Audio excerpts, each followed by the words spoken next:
আসসালামু আলাইকুম সবাইকে। দেশ এবং দেশের বাহিরে আপনারা যারা আছেন সবাইকে মাহে রমজানের শুভেচ্ছা। রমজান আমাদের মাঝে প্রত্যেক বছর আসে আত্মশুদ্ধির উপলক্ষ নিয়ে। আমাদের যেই জড়া কুরিপু, পরহিংসা, পরশ্রী কাতরতা, রাগ, ক্ষোভ সব কিছুর ঊর্ধ্বে উঠে আমরা যেন আমাদের ইফতার, আমাদের সাওম, আমাদের তারাবি এই প্রত্যেকটি উপলক্ষের মধ্য দিয়ে আমরা যেন আত্মশুদ্ধির উপলক্ষ খুঁজে নিতে পারি। আল্লাহ আমাদের সেই তৌফিক দান করুক এবং সবাই যেন আমরা এই পরিশুদ্ধির মধ্য দিয়ে আমরা যেতে পারি এবং আমরা তাকওয়া অর্জন করতে পারি। এই রমজানে প্রত্যেক বছর দেখা যায় কিছু অসাধু ব্যবসায়ী সিন্ডিকেট প্রতি বছর এই রমজানের উপলক্ষে তারা দ্রব্যমূল্যকে পুঁজি করে, দ্রব্যমূল্যকে এক রকমের সিন্ডিকেট করে আমাদের সাধ্যের বাহিরে নিয়ে যায়।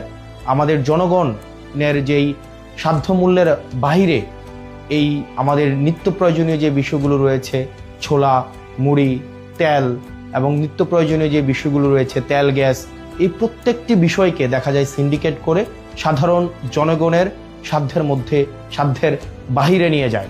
আমরা সরকারের কাছে আহ্বান থাকবে যেন এই সিন্ডিকেট, মাফিয়া, লুটেরা এবং চাঁদাবাজদের বিরুদ্ধে বিগত সময়ের মতো অন্তর্বর্তীকালীন সরকার গত বছর রোজায় যে ধরনের কঠোর ব্যবস্থা নিয়েছে এবং এই নিত্য প্রয়োজনীয় বিষয়গুলো যেভাবে মানুষের সাধ্যের মধ্যে ছিল, এই বছর যেন সাধ্যের মধ্যে থাকে সে বিষয়ে যথাযথ ব্যবস্থা নেবে।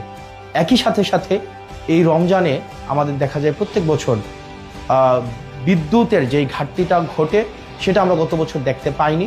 আমরা প্রত্যাশা থাকবে প্রত্যেকটা মুসলিম যেন এই রমজানে তার ইবাদত ভালোভাবে করতে পারে, নির্বিঘ্নে করতে পারে।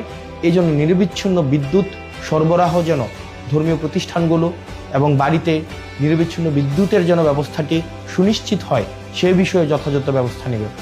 আপনারা দেশে এবং বিদেশে যারা আছেন এই রমজান উপলক্ষে আমাদের মধ্যে যেই ধরনের নেতিবাচক বিষয়গুলো রয়েছে সেগুলো অতিক্রম করে বাংলাদেশের জন্য, প্রত্যেকটি মানুষের জন্য আমরা যেন ইতিবাচকতার বার্তা